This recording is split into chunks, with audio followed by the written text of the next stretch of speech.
Disconnecting the Dots, a three-part interview with Kevin Fenton. Part 1. My name is Erik Larson. I'm here with Kevin Fenton. We're going to be discussing his book and his research. His new book is Disconnecting the Dots, How CIA and FBI Officials Helped Enable 9/11 and Evaded Government Investigations. So, Kevin, if you could please tell us what your book is about. Please state your thesis and give a brief synopsis. The book is about the intelligence failures before 9/11. There have been lots of books written about 9/11, but most of them are either general works or they focus on other areas. And I thought a book needed to be written about the intelligence failures. Basically, there was a tremendous amount of intelligence failure. Lots of different things went wrong over a period of 20 months, from January 2000 until the very month of the attacks, September 2001. The book goes through all those, and I find with the analysis that they weren't genuine failures, but on some occasions, a group of people centered around the CIA's Bin Laden unit, which is called Alex Station, they deliberately withheld information from some of their colleagues in the government, particularly the FBI. Okay, could you briefly give the case that these were deliberate withholdings and the conclusions that you've reached about why they were being deliberately withheld? Well, one of the problems, or the main problem that I found when I started to go through it, was that there was an absolutely massive scope of failure. For example, when we start in January 2000, the NSA intercepted a call somewhere in Southeast Asia and Al-Qaeda's communications hub in Yemen. And the call indicated that there was going to be an Al-Qaeda summit meeting in Kuala Lumpur, which began on January the 5th. And the CIA, the NSA told the CIA, and the CIA began to investigate this, and they found that one of the people who was going there, Khalid al-Mihdhar, who later was on the plane which crashed onto the Pentagon on 9/11, they found he had a US visa, and they'd had it for some time, and that he hadn't yet been to the States, which meant that he would be coming to the States sometime soon, because the visa was to expire in a couple of months. And then they withheld this information from the FBI. And would this normally be passed on to the FBI? Yes, definitely. Because, you see, they passed some information on about what was happening in Malaysia to the FBI, but the thing that the FBI really needed to know was that al-Mihdhar had a US visa, because otherwise it was just some foreign terrorists moving around abroad. It wasn't particularly interesting to the FBI, which is a domestic agency. But because he had this US visa, it brought it within the FBI's sphere of interest. I can see that. Is the CIA required to share this information, or is it like optional for them? I don't think there's any specific law which states that the CIA must share all information which might be of interest to the FBI. But it's the way the way it works in the intelligence community.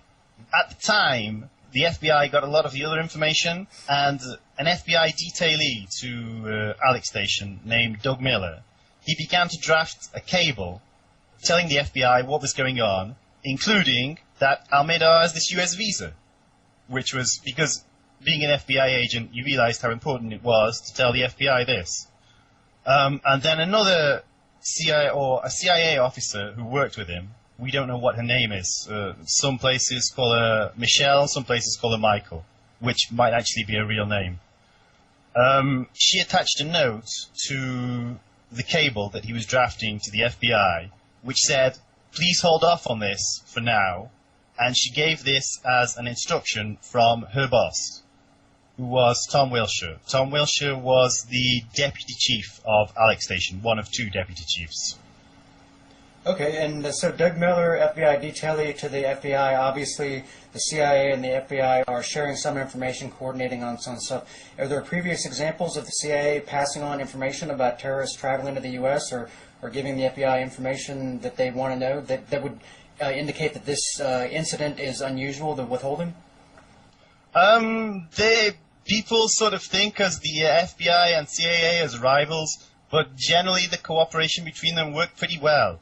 I mean, if you look at this case, you can see the CIA told the FBI a whole lot of things which weren't particularly relevant. They told them about the Malaysia meetings, or they told some people at the FBI about the Malaysia meetings. But the one thing they admitted is the visa.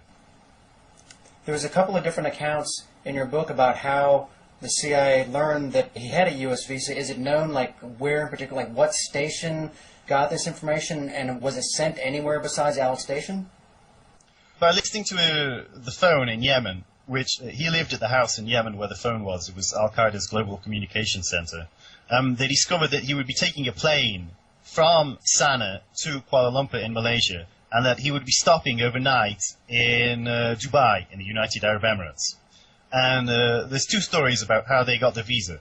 One is that while he was at the airport in Dubai, a local Emirati intelligence officer who was working with the CIA photocopied it. He took his passport, took it into a room, made a photocopy, gave it back to Al-Midar. The other story is that while he was staying in Dubai, he left his hotel room, and then they broke into his hotel room, presumably a local intelligence official and CIA counterpart working with him, and they made a copy of his passport there. And then they sent that passport, or they discovered the visa, and they sent it to Alex Station. And presumably they sent it to some other places as well. One station which learned about it was definitely the CIA station or CIA officers in Saudi Arabia, because they went and they looked at when he'd got his visa, and they found that his visa had been issued to him in Jeddah in, I think it was April the 4th, 1999. And the Saudi CIA station, they looked at this in January of 2000, or when? January 2000. Okay. Yes. And so just to make sure I understand this information, in the UAE, it was either the CIA office there or UAE intelligence officials? I presume they were working together, but it came to the CIA station. Okay, and then they sent it to Alex Station, to Saudi Arabia, and I guess some other stations, such as Kuala Lumpur, Bangkok, Yemen, where he'd come from, Pakistan. Because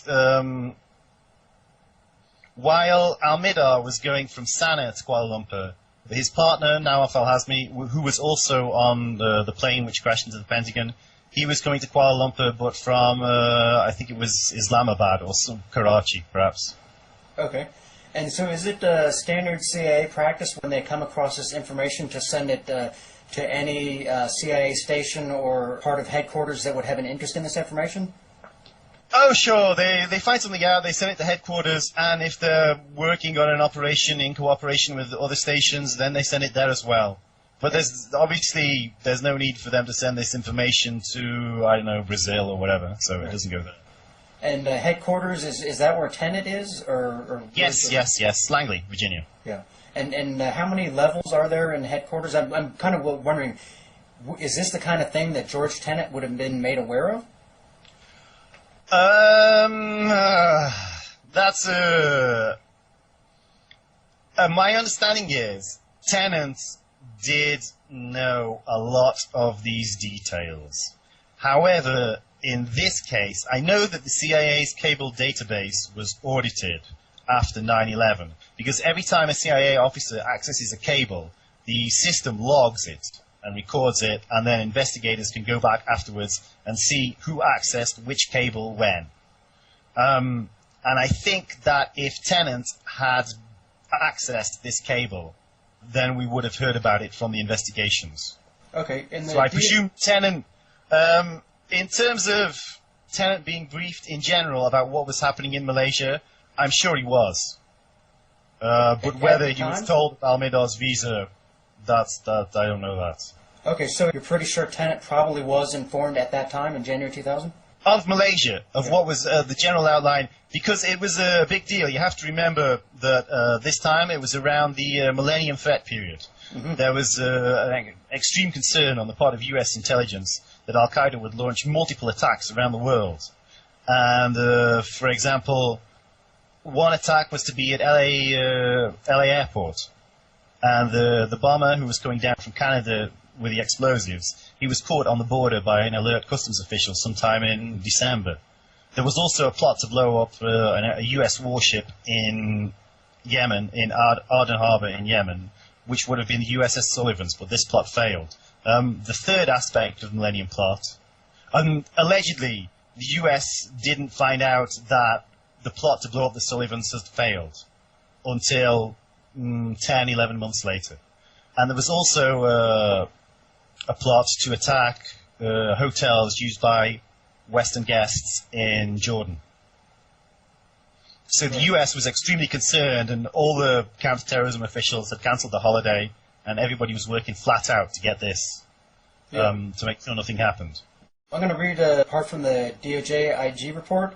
It says, in the period January through March 2000, some 50 to 60 individuals read one or more of 6 agency cables containing travel information related to these terrorists.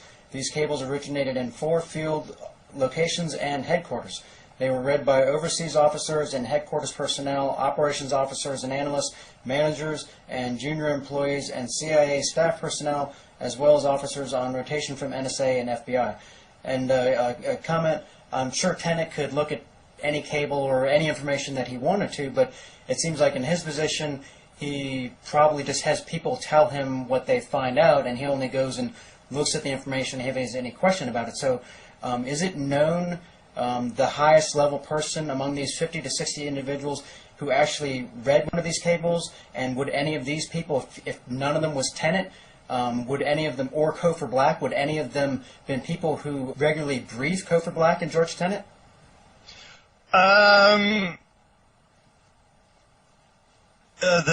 We know for certain that Tom Wilshire, who was the deputy chief of Alex Station, that he read some of these cables. It's extremely likely that he read them at this time. His boss was a guy named Richard Blee, the son of David Blee, who was a Cold War hero for the agency. He certainly knew a whole lot about the Malaysia meetings, and he would brief Black, and whether he briefed Tennant on this, I don't know. But he certainly did brief Tennant on this type of information. But Tennant must have learned something, certainly. Okay. Whether, if you're asking, did Tennant know that the FBI was kept in the dark about Almeida's visa information on purpose? The answer, I think, is probably not, but we can't be certain. Okay, so to reiterate, there is no record that Black or Tennant was informed that Almeida possessed a U.S. visa, but they may have known, and there's no record that there are briefing slides. They found briefing slides after the attacks, slides which Blee used to brief his superiors. So if you would look at these briefing slides, which are still a secret, we don't have them, they would tell you what Blee told his superiors. Okay, But the existence of the briefing slides shows that he was actually briefing his superiors, presumably including Black, on Malaysia in general. Okay, well, yeah, that information should definitely be made public. And as you've documented, there's a lot of omissions and distortions in these official reports. However, the investigators that looked at these briefing slides, if they saw that Tennant and Black had been briefed, they should have noted that in their reports. Would you agree?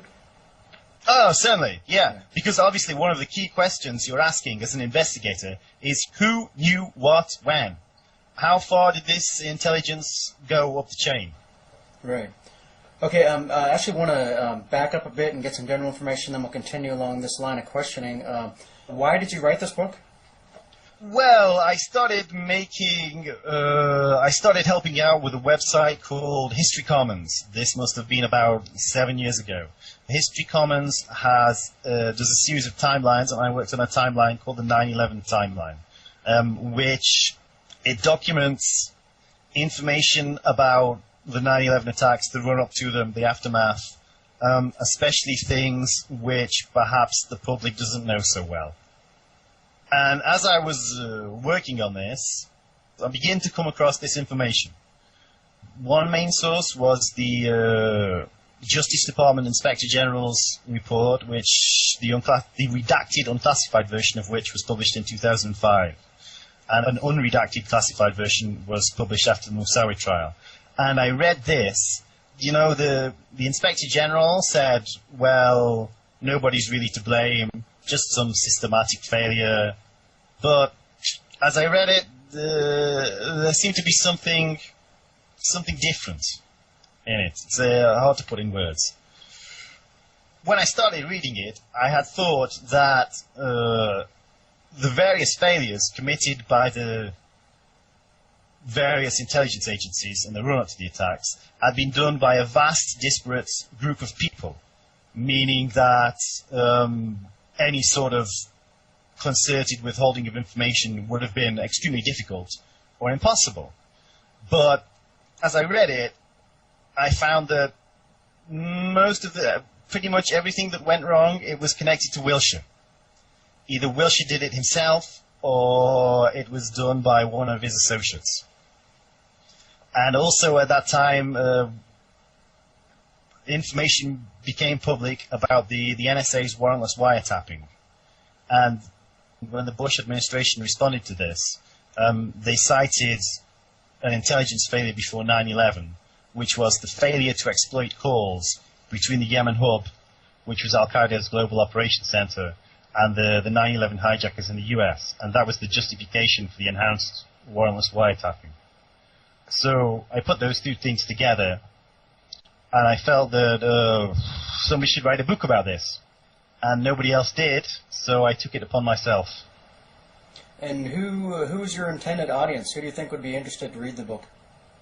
I don't know how many people are really interested in this sort of thing.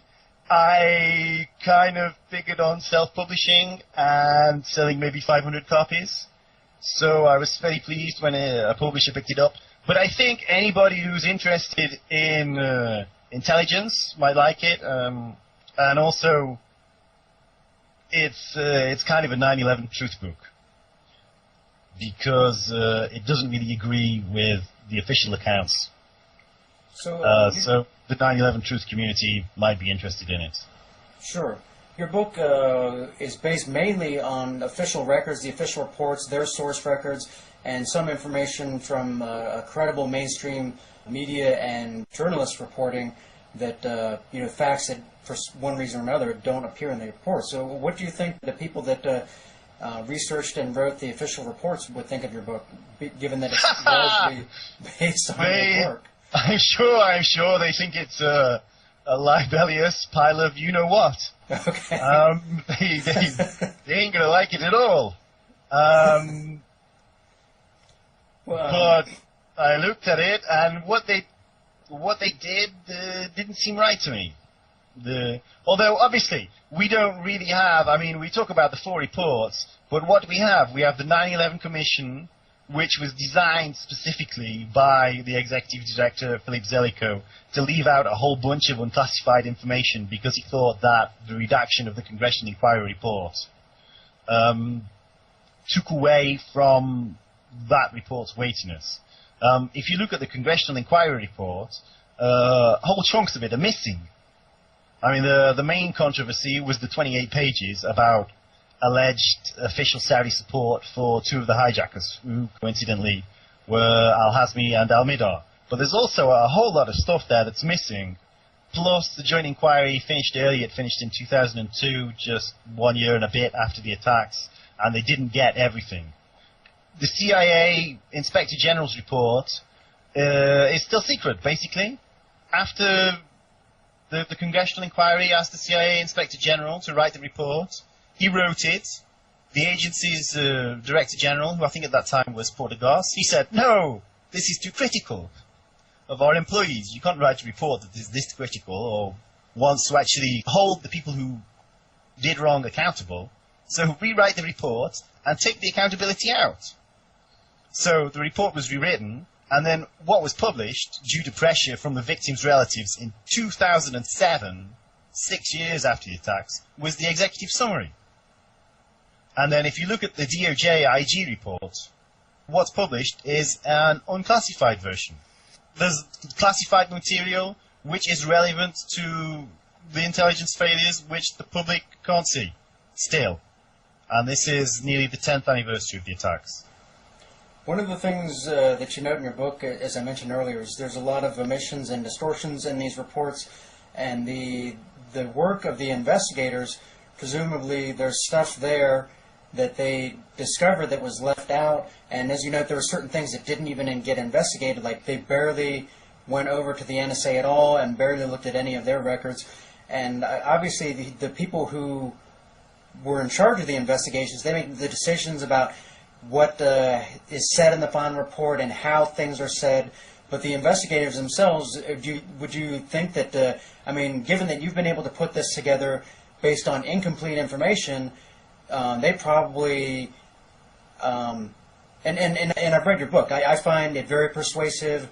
Comparing it to what's in the official records, these things, their conclusions don't seem to add up. So the work of the investigators themselves, I mean, it seems like they already know a lot of what you have discovered through piecing stuff together, which is like buried in endnotes and like hidden in turns of phrases and stuff like that. Would you agree?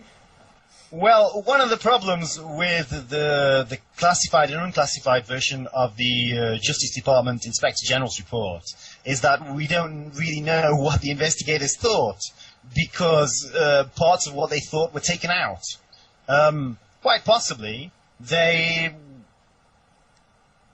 somebody came along after the investigators wrote the report and took some of the key stuff out. Now, we later found some things which had been deleted from the unclassified version, but were almost certainly in the classified version. One of these things was an email which Wilshire sent after he'd been sent on loan to the FBI, and that it was an email he sent on July the 23rd, 2001. And in this email, he discussed the next major operation to be conducted by Al-Qaeda, and he said that Khalid al-Mihdhar was, quote, very high interest, unquote, in connection with this forthcoming attack. And that was obviously of tremendous significance, but it got edited out. Also, if you look at, for example, the 9/11 Commission report, while the individual investigators drafted the text, it was then negotiated by Zellicoe, a consultant named Ernest May, and the 10 commissioners. So some stuff got thrown out. And sometimes there's a contradiction between the main text of the report and the small type endnotes at the back. And my interpretation there is perhaps, the staffers don't like the main text, but they're slipping in an endnote under the radar of the Commission and Zellicoe to tell us what was really happening. Are you aware of any of these investigators going on the record with any serious omissions or distortions? Oh, of the investigators claiming that the reports were wrong? Or distorted or incomplete, or a conclusion that was reached is contradicted, or any information like that? In Philip Shannon's book, he recounts what was happening with the Commission's investigation of the NSA. And this focuses on Laurie Fenner, who was, she was an Air Force officer, but she had some background in intelligence. And Shannon says, Shannon doesn't directly say that Fenner was his source for this, but it's kind of what you would understand from this. And based on what she says, Shannon argues that the Commission didn't properly investigate what the NSA had. And also there's the case of Dana Lieberman, who was fired from the 9/11 Commission by Zellicoe. She thought that there was more official Saudi support for the hijackers than the Commission wrote in its final report, although she's never said that publicly. Again, that's something from Shannon's book, and Shannon seems to have got that from somebody else. Do you know approximately how many investigative staff did the 9/11 Commission have? I think it was 81. Oh, some one or two of those would have been PAs. And how about on the DOJ IG investigation? I would have thought a very small number there. There would just be a few people, because that was a much more narrowly focused investigation. Was the 9/11 Commission was investigating basically everything, and the DOJ IG was just doing the FBI. So I think that's that's like 2 or 3 people, perhaps a couple. Your book the charges in here are explosive, and it's mainly focused on what happened with Alex Station, and I understand the 9/11 Commission they wouldn't have 81 people investigating that. Like, how many people were working on that issue? Was it maybe Barbara Drew and the people under her? It was kind of cross-disciplinary. Or the 9/11 Commission was split into teams, and there was, I think it was initially 9 teams, but one was later split up into 2 parts, so 10 teams. And some of them were looking at actual factual areas, such as what happened on the day of the attacks. And some of them were looking at, because if you actually read the 9/11 Commission report, it's got, I don't know, about 13 chapters, but only 5 or 6 are about the 9/11 attacks. A couple of them are just sort of the beginning of Al-Qaeda, and there's lots of policy recommendations at the end. And some of the teams were focused on the policy recommendations. So they would also talk to people from Alex Station and so on to get their perspective. But the number of 9/11 Commission staff investigating what I talk about, it's a few people. And some of them, for example, there was a staffer called Alexis Albion who worked on the CIA issues. She didn't really have that much input, I felt, into the things I wrote about. She was more of a policy person. Okay, so it sounds like with the same kind of compartmentalization that happens in agencies, the stuff that you put together in your book, the investigative staff might not have been aware of the lot of stuff you've documented. Would that be fair to say? I'm sure it is. Somebody who was... I mean, if you read John Farmer's book, John Farmer was the leader of one of the teams who investigated, the team which investigated what happened on the day of the attacks, in particular the failure of the air defense. He wrote a book partly about, where there's about 60 pages covering the ground that I take on, and then there's another 200 and something pages about the air defense response and the investigation into that. And what he wrote, I mean, the part about the latter part, which he knew about, I thought was interesting, and you might disagree with it, but at least he has something to bring to the table. But he really absolutely did not understand what he was talking about with the intelligence failures. I mean, he couldn't keep straight who was who, and for example, there's a woman called Dina Corsi, who was one of Wilshire's associates when he went to the FBI, and he couldn't even remember whether she was a man or a woman. I mean, at one point she's a she in one paragraph, and then she becomes a he, and then she's a she again. Strange. It's a really hard. You have to I mean, there's a massive amount of detail, and yeah, I worked on it for years and years and years. And if you don't do that, it's kind of hard to get straight. Sure. Separate question. From reading the explanations and analysis in your book, it seems to me you have a working understanding of how organizations such as the CIA and NSA and FBI function. How did you develop this understanding? I read a bunch of stuff. I'm not an intelligence officer, never have been. I don't know any. At least I hope I don't know any. So I got it from basically reading books and articles, newspapers, that sort of thing. Okay. And please comment on the criticism that you are applying 20/20 hindsight to a series of events that were not and cannot reasonably expected to have been understood in real time. I think there were 2 key events. The blocking of the cable on January the 5th, 2000, and what happened at the end of August 2001. If you look at what happened on January the 5th, Doug Miller clearly appreciated that he should inform the FBI of this, of Almeda's visa. We can see that by his actions. He drafted the cable. And then also, if you look at what the people said afterwards, there was a whole bunch of them saying, yes, we knew we had to inform the FBI of this. We thought we did. Because the day, for example, the day after Michelle blocked Miller's cable, she wrote another cable to various CIA stations, presumably Bangkok, Kuala Lumpur, Saudi Arabia, that sort of thing, which said that the visa information had been passed to the FBI. And Tennant admitted freely after the attacks that, yes, we all knew we should have told the FBI about this. This is an obvious thing for us to know. We all knew. They all claimed they They knew this. They thought they did it. That's what he said. Nobody's ever come out and said, we had no idea we should tell the FBI of Al-Midar's visa. That would be ridiculous. Also, if you look at what Wilshire knew by the end of August, he knew, first of all, that Al-Midar was very high interest in connection with the next Al-Qaeda attack. And he knew that he was in the US. Presumably, or I would suspect, that Wilshire was involved in secret surveillance of Al-Midar, and that he learned this on July the 4th. However, there's no way that that can be proven, based on the information we have now. So possibly he didn't learn it on this date. He definitely did learn it on August 22nd. There is documentary evidence of this. He freely admits it.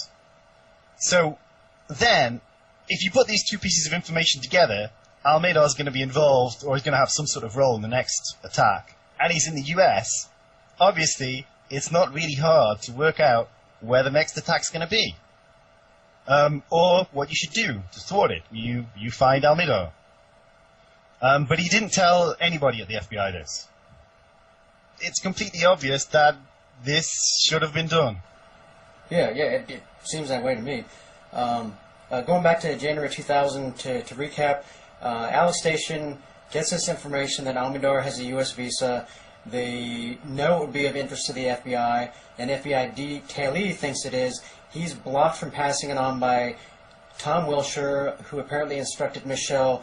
Then right after that, Michelle sends out a cable to all these stations telling them that the FBI was informed, but there's no record that the FBI was informed. There's no record that the CIA checked to confirm the FBI received this information. Yes, one of the things that the CIA Inspector General found was that usually when the CIA sent the FBI this sort of information, the CIA would then check. Would say to the FBI, you got this, didn't you?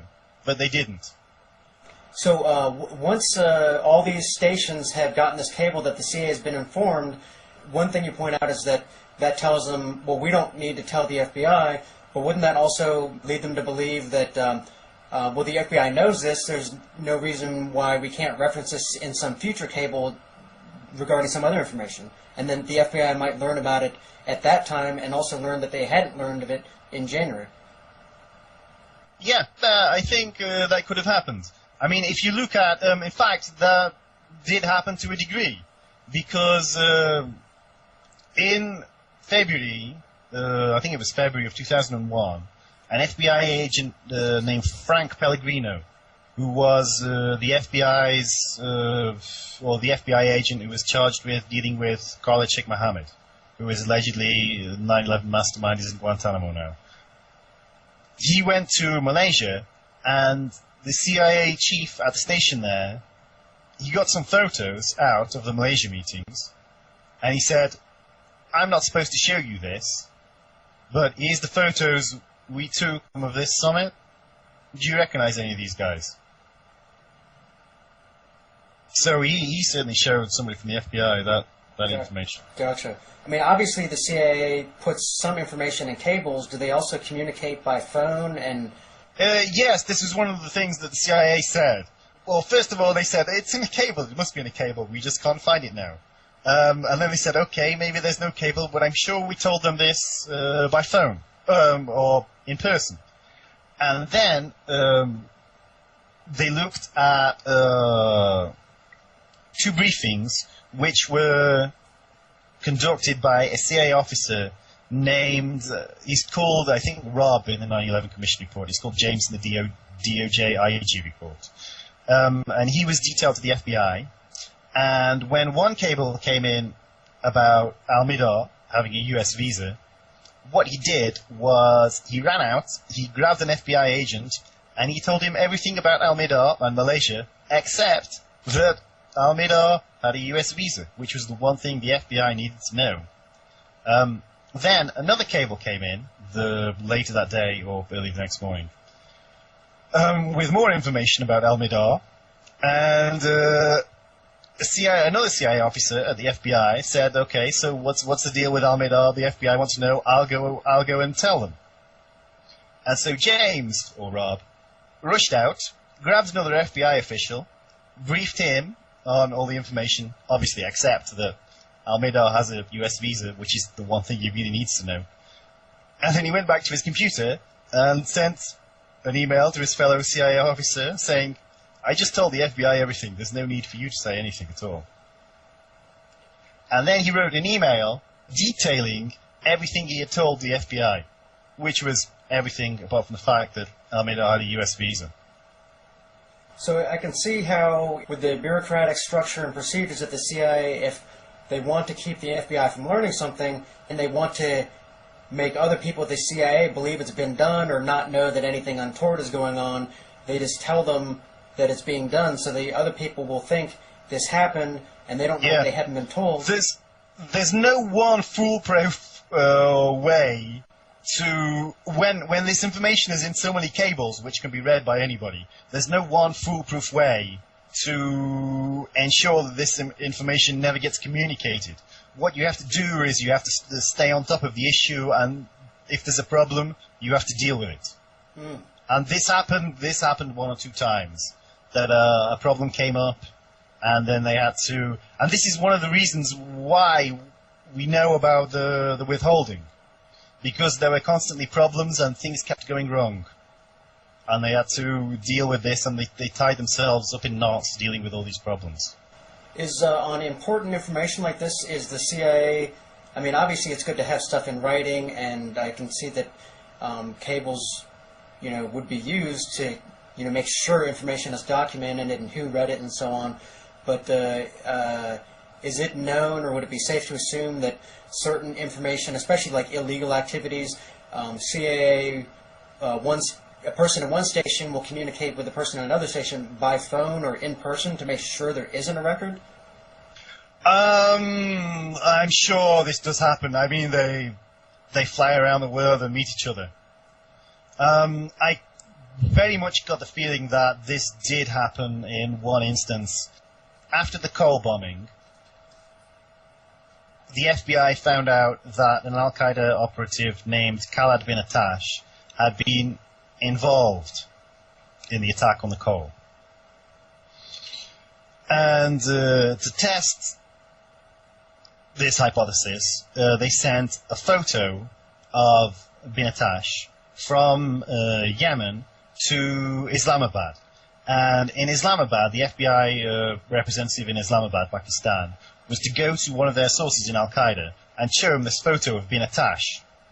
But the FBI representative, Michael D., he couldn't speak the source's language, so he took along his CIA counterpart there. And the CIA officer, Chris, showed it to Omar while Michael D. was out of the room. And then Michael D. came back in, and then Chris had Omar identify the photo again in front of Michael D. So Michael D. could be 100% sure what had happened, could observe the source's reactions, and so on. And this was all documented in cables. And this was a big deal for the Cole operation, because now they knew who one of the key operatives involved in the bombing was. Then, what seems to have happened is that the Alex Station group, Blee, Wilshire, they became nervous about, well, if Omar knows who bin Attash is, maybe he can identify Al-Hazmi and Al-Midar for the FBI, and if he does that, we're in big trouble.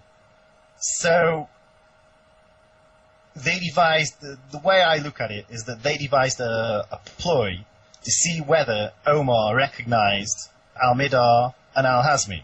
The ploy wasn't very good.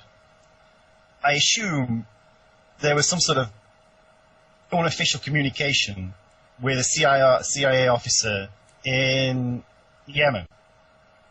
This CIA officer produced a cable which they sent to Alex Station, speculating that Khalid Al-Midar and Khaled bin Attash were the same person.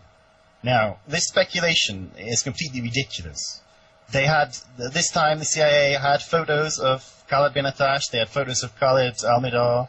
They look completely different. The CIA they were in different places. I mean, one of them had been in the US, while the other one had gone to Pakistan. So they put this in the cable, And Alex Station said, okay, we'll send a photo of Khalid al-Mihdhar to Omar in Pakistan, and we'll see if he recognizes it. And if he says that's bin Attash as well. When the photos arrived in Islamabad, it wasn't just al-Mihdhar, there was also a photo of al-Hazmi. So if the point is al-Mihdhar bin Attash, why send a photo of al-Hazmi as well? That makes no sense. Also, they didn't send the photo which they previously used of bin Attash, which looked completely different to al-Mihdhar's photo. The source took a look at it, and he took a look at the two photos, and he claimed to recognize the photo of al-Hazmi, but not of... He didn't say, oh, this is now of al-Hazmi. He said, oh, this is another photo of bin Attash. Which is one of the knots that the conspirators tied, or the Alex Station group tied themselves in. And now they allege that until this happened on January the 4th, 2001. They allege that before this happened, they had no idea bin Attash was at the Malaysia summit. Said he was. They had a flight manifest for a flight he travelled on, but on the flight manifest he was travelling under an alias, Salah Saeed something. So this is one of the places where they tied themselves up in knots. And now they had the problem that they officially believed that bin Attash had been at the Malaysia summit, which they didn't want to know officially at all. And then they had a really hard time concealing this from the Bureau. Because what happened on January the 4th, is that Chris went in and he showed the photo of, or showed the two photos of al-Hazmi and al-Mihdhar to Omar when Michael D was out of the room. And then, in contrast to what he'd done 1 month earlier, he didn't have it repeated when Michael D came back. And then, he never told Michael D about this at all. He never said anything. Oh, he's identified this guy, it's bin Attash. We know bin Attash was in Malaysia now. Never told Michael D about Malaysia, not a word. And then he sent a cable. He sent out 3 cables. One cable was a general cable about the meeting with Omar, with everything apart from the fact that now he knew that bin Attash had been to Malaysia. Another one was similar, sent to the CIA, and he sent a third cable. Just with this, this has been Attash. He was at the Malaysia summit. He sent that just to the CIA. So, given that this cable that identified al-Hazmi as bin Attash later created problems, it would have been better for like Wilshire and Blee and so on, assuming like your thesis is correct, that if that cable had not been sent, if he just picked up the phone and said that, is that correct? Yes, but he was asked by cable. He did it. He needed to send a reply by cable. That's the way I see it. Okay, so are the cables are they secure in a way that phones can't be secured?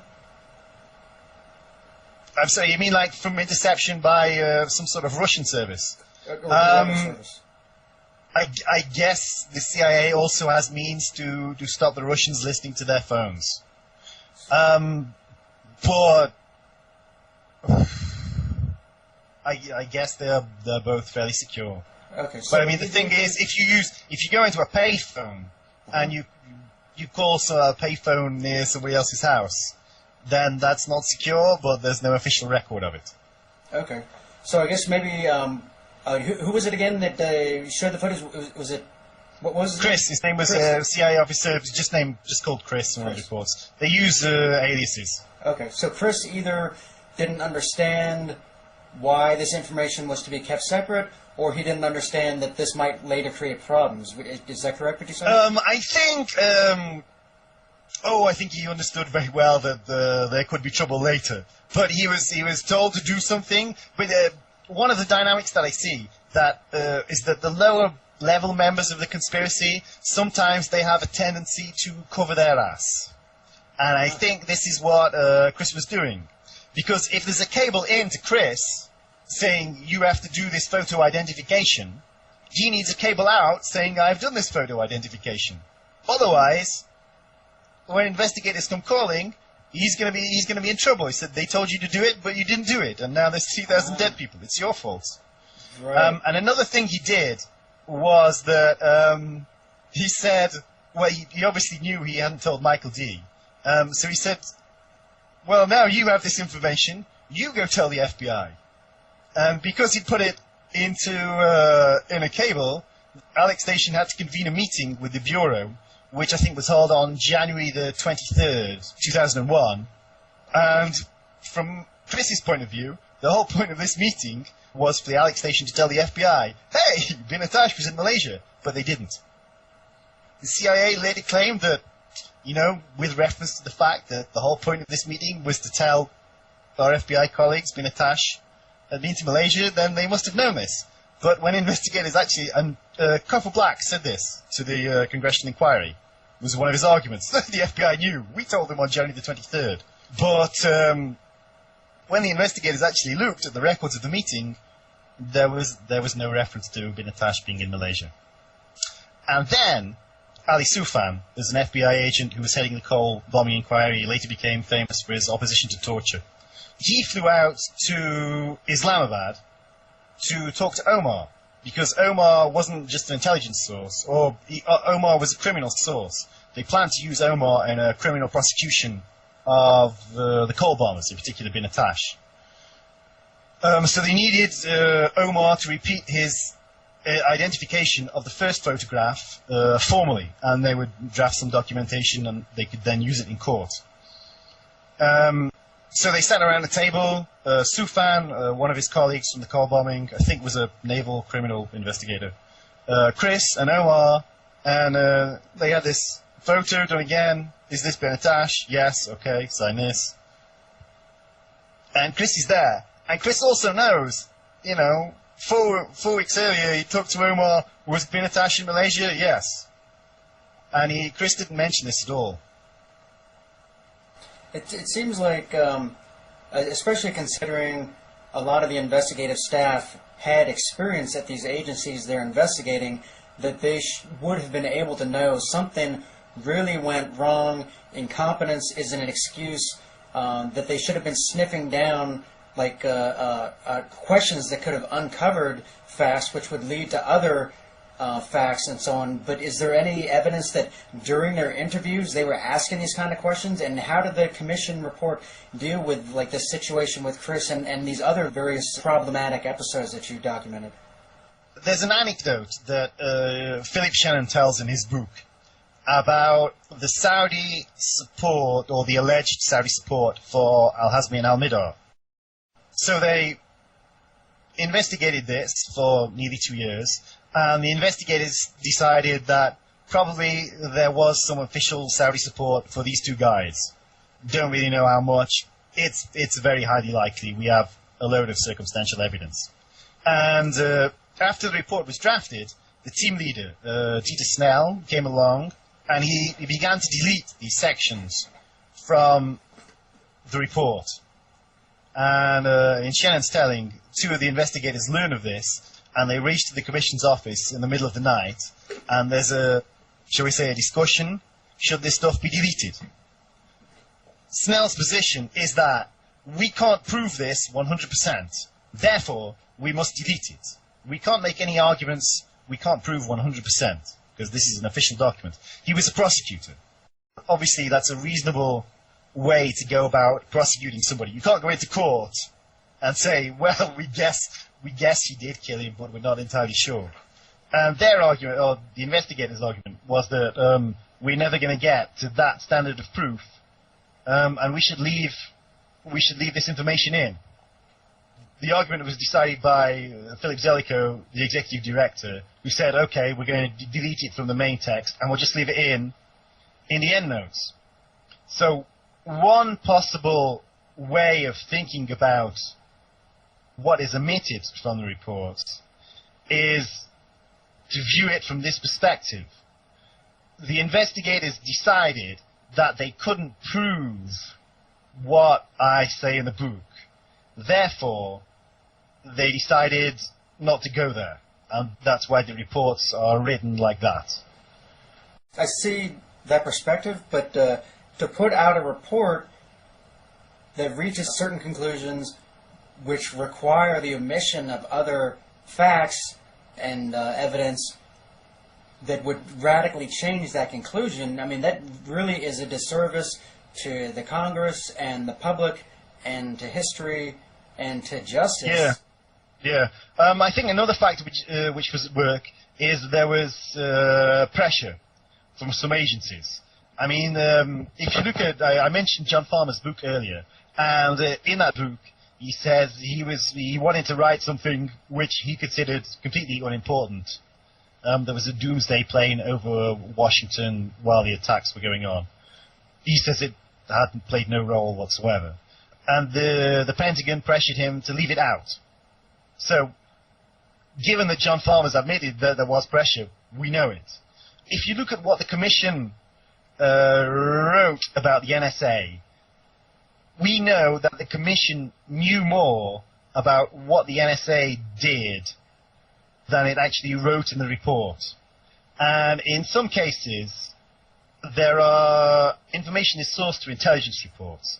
And usually, when information in the 9/11 Commission report is sourced through intelligence reports, it says which agency they come from.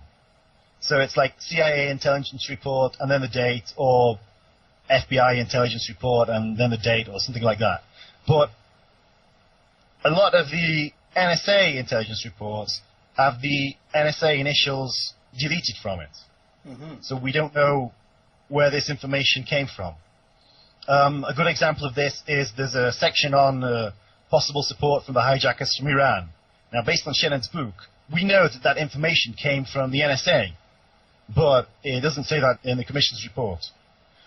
Another thing is that while the hijackers were in the US, the NSA intercepted calls between them and the Yemen hub. And that in some cases it disseminated partial reports on what was being said in these calls to the CIA, the FBI, possibly some other agencies. And that's not in there. I mean, they knew this was going on, quite definitely. There's no mention in the 9/11 Commission report that, the NSA was intercepting these calls. There's one call that they mention, or there's a series of calls that they mention, and they discuss, or they mention in passing what was said in these calls. And they knew that these calls were intercepted by the NSA, but there's no hint of that in the report. They're just, the hijackers made these calls. To be clear, your book mentions a couple of accounts, correct me if I'm wrong, that there was between a half a dozen and a dozen different calls between Al-Midar and Al-Hazmi from the U.S. to the Yemen hub. Is that correct? Yes. And that the NSA knew about. There might be more, and that and you're saying none of this was in the Commission report, correct? That's exactly right, yeah. The Commission report does mention some intercepts to the Yemen hub, or it mentions the one on December the 29th, 1999, which gave the tip-off about the Malaysia meeting. That one is mentioned. Mm-hmm. But the calls between the US, or between the two hijackers in the US and the Yemen hub, there's no mention of them in the report at all. They're completely omitted. That is, I mean, understandable, but mind-boggling that we have in a report that purports to be the most complete investigation, and it leaves out a detail like that. And it's not just like that one detail. There's like hundreds of omissions, like small things and big things. Yes.